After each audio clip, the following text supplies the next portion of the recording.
paralegal Lisa Parsons to talk about the importance of updating your documents after a family law case. Hey, Lisa, how you doing today? I'm well, Steve. How are you?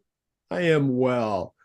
So let's talk about updating documents after a family law case and kind of start out with, in general, why you should do this sooner than later.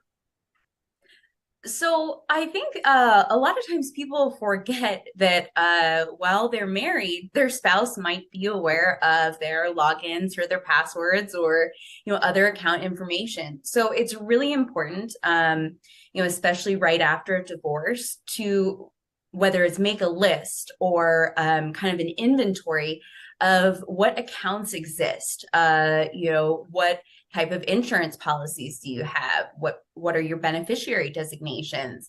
A lot of people move to a new residence, and it's really important to update that information in several places. Let's start with the biggie. And it doesn't always happen, but I know a lot of spouses after divorce may change their name.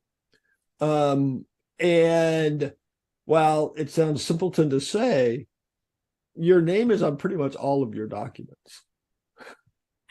Right. So talk about that kind of changing of the name. First of all, if it even can be done in the divorce, or it has to be done somewhere else, or if it has to be done both places, and how that kind of works with your documents. So, Steve, you made a really great point. When you're getting a divorce, if you think you might want to change your name back to a prior name or a maiden name, it's really important to do it in the divorce process. Through a dissolution of marriage, you can ask to restore your name, and it is included and it's effective if it's in that divorce judgment. If you down the line choose to change your name following a divorce, there is a separate process and there is cost involved in changing your name. So oftentimes we recommend that if clients want to restore prior names, they do it in a divorce. And then it will be necessary to obtain what's called a court certified copy of their divorce judgment in order to effectuate that name change. So like you said, your name is on just about everything. So typically what we say, there's actually a process to this, to changing your name, and there's a specific order that you want to do it in. So the first thing that you would do once you have that court certified copy in hand is to contact the Social Security Administration and fill out the necessary paperwork to ask for a name change.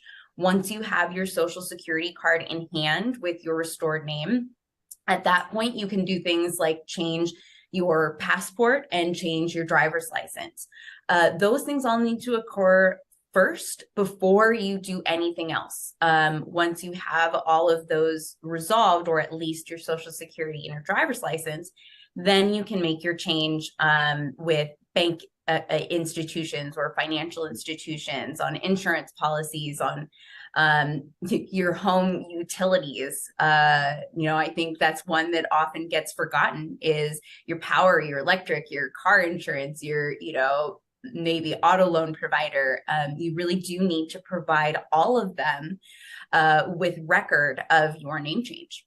Yeah, that makes so sense. The one that I think a lot of people forget, including me, sometimes is the post office.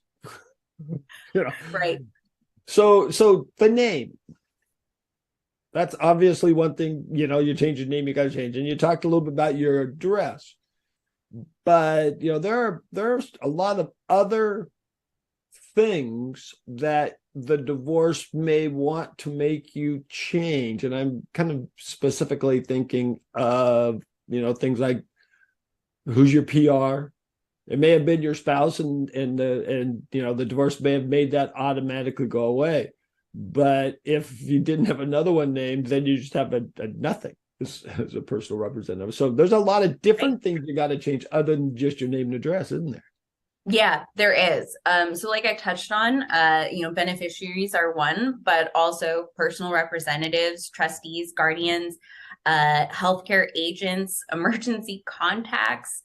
There are quite a few things that you do need to change. Often we'll recommend that you review your estate planning documents or prepare estate planning documents following a dissolution of marriage so that you can name individuals to act on your behalf, whether you're incapacitated, for health or financial reasons, or in the event of your demise.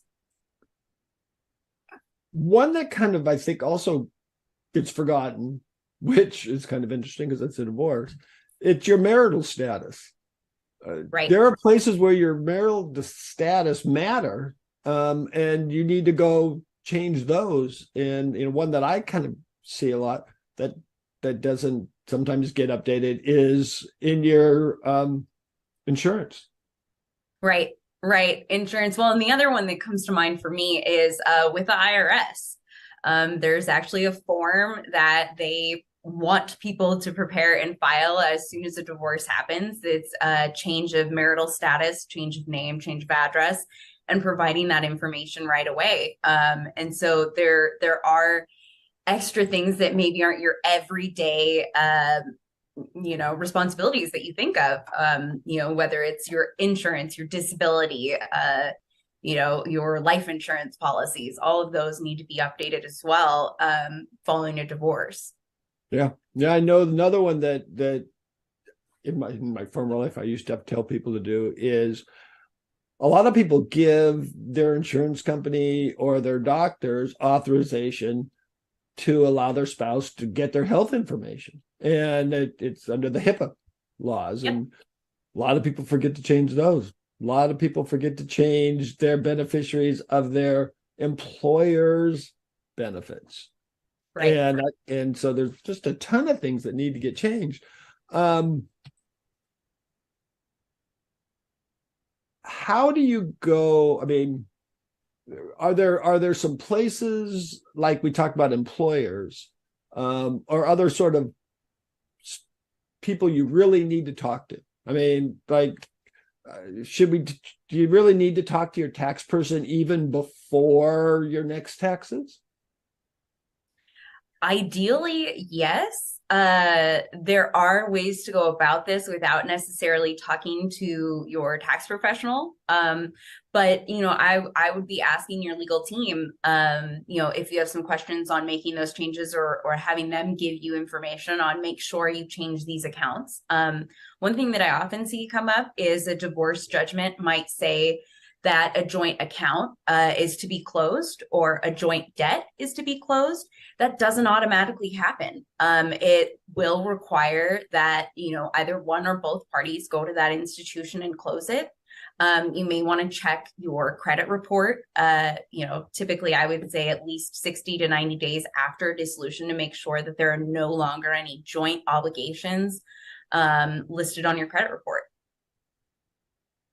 Which gets kind of like my last question was going to be, what if you need your ex-spouse to be involved in that change, a deed or car title or something like that?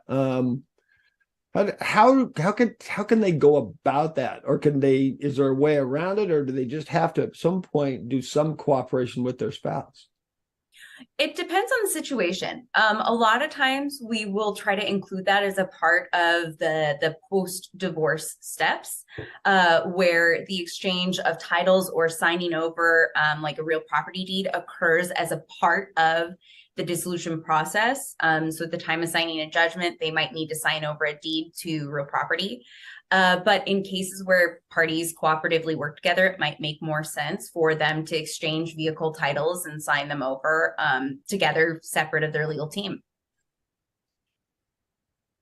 And I just wanted to follow up on one of the things you said, which was the PIN numbers, the logins, the passwords, all of that. Voter registration. Yeah. All these things. I mean, there's making a list really is probably the best piece of advice you can give, because once you start making the list, it just kind of keeps going.